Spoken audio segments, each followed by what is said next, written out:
여러분 안녕하십니까? 우수근입니다. 네, 코로나19가 최악의 국면으로 치닫고 있습니다.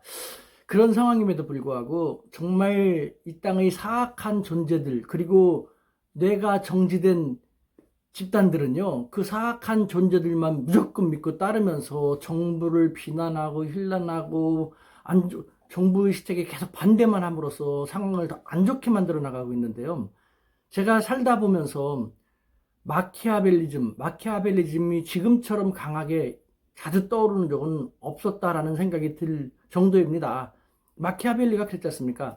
중요한 일일수록 결단하지 않으면 안 되는 일일수록 단번에 과감하게 단행할 필요가 있다고 했습니다. 서서히 여러 번 고통을 나눠서 주는 것이 아니라 과감하게 강력하게 할 필요가 있다고 얘기를 했는데요.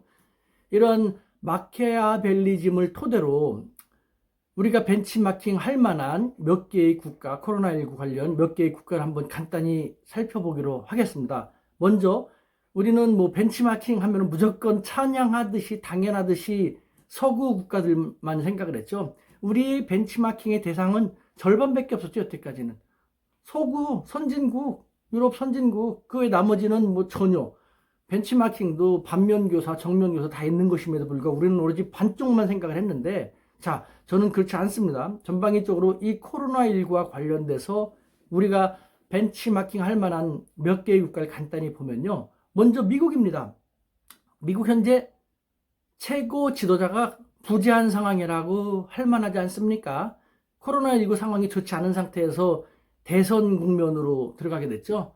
그래서 지금 미국은 더할 나위 없는 혼란 상황 속에 있지 않습니까? 대립과 분열이 극심하고 좀처럼 나아질 상황을 보이지 않지 않습니까? 이 속에서 국민들은 90점이 없는 상태에서 자신들의 자유를 외치면서 더 혼란 상황 속으로 빠져들고 있는데요. 그야말로 최악의 해서는 안 되는 그런 벤치마킹의 사례가 아닐 수 없다라는 생각이 듭니다. 그 다음에 또 우리가 단골로 벤치마킹을 즐겨 해왔던 일본입니다. 일본은 현재 일일 확진자 수가 3,000명 정도가 나올 정도로 최악의 상황을 치닫고 있죠. 그럼에도 불구하고 일본 정부는 Go to Travel, 여행을 장려하는 정책을 지속하고 있습니다. 왜 그럴까요? 경제 때문에 그렇죠. 특히 일본의 지방경제, 지방자치단체들의 경제는 엄청나게 상황이 안 좋거든요. 가장 중요한 원인은 우리가요, 일본이 수출 규제로 우리에게 걸어올 때 일본 가지 않기 운동을 했지 않습니까? 그 여파가 가장 큰 것인 것이죠. 그래서 일본 지방의 경제가 너무도 심각하기 때문에 경제냐 코로나 안전이냐 둘 중에서 일본의 최고 지도자 수뇌부들은 경제를 생각하면서 우물쭈물하고 있는 것이죠. 확진자가 연일 최악으로 치닫고 있음에도 불구하고 엉거주춤한 상태를 보이고 있는 지도자가 있는 것인지 없는 것인지, 있어도 없는 듯한 그런 모습을 보이고 있습니다. 그러다 보니까 오히려 지지율은 계속해서 떨어지고 수건 사업인 내년의 도쿄올림픽은 점점 더 멀어지는 그런 양상을 보이고 있는 것이죠. 다음에 벤치마킹 할 만한 국가는 벤치마킹 국가로 우리는 좀처럼 활용하지 않았던 대만입니다. 대만.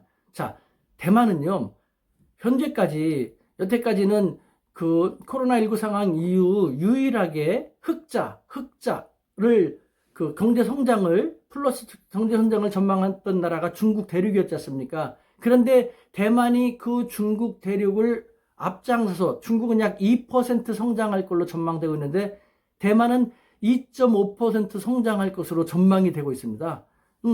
대만이 코로나19 국면에서 상당한 선전을 벌인 것인데요. 왜 그렇습니까? 코로나를 성공적으로 통제했기 때문에 그런 것입니다. 처음부터 대만은 국가가 강력하게 나서서 관리하고 통제하고 제어를 했습니다. 지금도 자가격리 당하는 사람들이 단 몇 초만 그 장소에서 이탈이 되면은 몇백만 원이라는 벌금을 부여할 정도로 원칙적으로 강력하게 통제하고 있습니다. 그러다 보니까요, 초창기에 자유를 너무 억압한다, 우리도 인권 있는데 라는 소지, 그 불만의 소지를 들고 나오려고 했던 사람들도 잠잠해지면서 국가가 이렇게 강력하게 해주니까 우리는 다른 나라와 달리 안심하면서도 생활을 할 수 있네. 경제 생활이 그대로 이어지다 보니까 대만 경제는 초유의 2.5%라는, 다른 나라는 다 마이너스임에도 불구하고 플러스 성장을 전망할 수 있게 된 것이죠. 위기 시에 국가가 지도자가 과연 어떻게 하면 좋을 것인지를 잘 보여주는 것이 아닌가라는 생각이 듭니다. 다음 중국이요. 중국 얘기 끝내는 자체만으로도 알레르기 반응을 보이면서 저거 친중파 또 맞네라고 할 텐데 이 좀비 군단들이 문제인 것이죠. 냉정하게 보십시오. 국가가 정부가 위기 시에 가장 중요한 건 무엇입니까?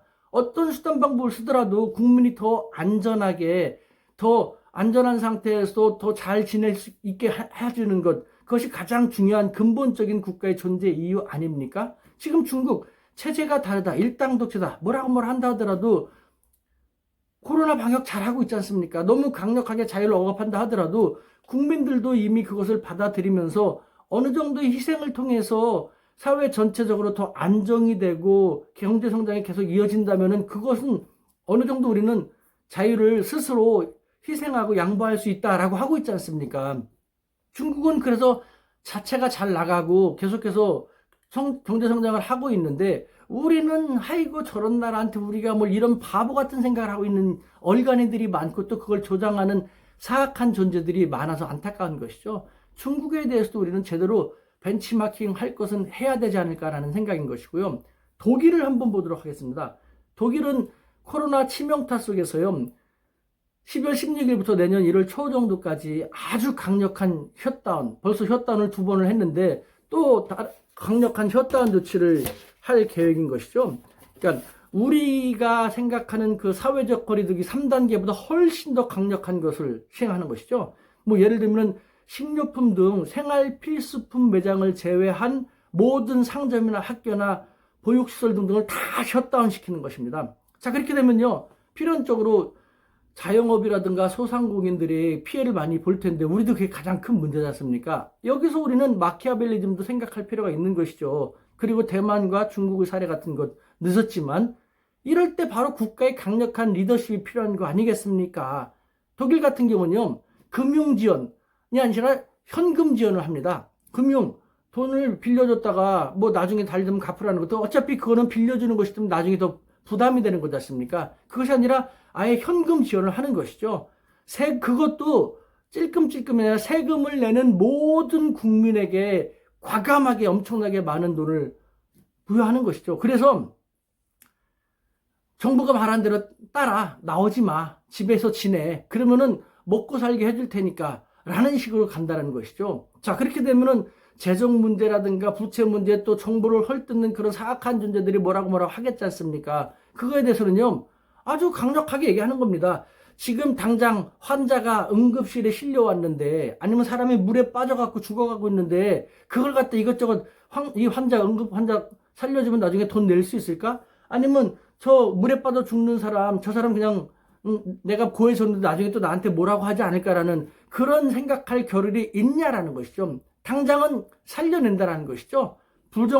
부채 문제, 재정 문제, 여러 가지 문제 될 수 있는 것, 그런 건 나중에 생각한다. 그러니까 정부를 따라라. 우리가 강하게 해갖고 죽지 않게 해주겠다라는 강한 리더십이 지금 독일에서 발휘되고 있는 것이죠. 자, 우리는 어떻게 하면 될까요? 명쾌하지 않습니까, 여러분? 네.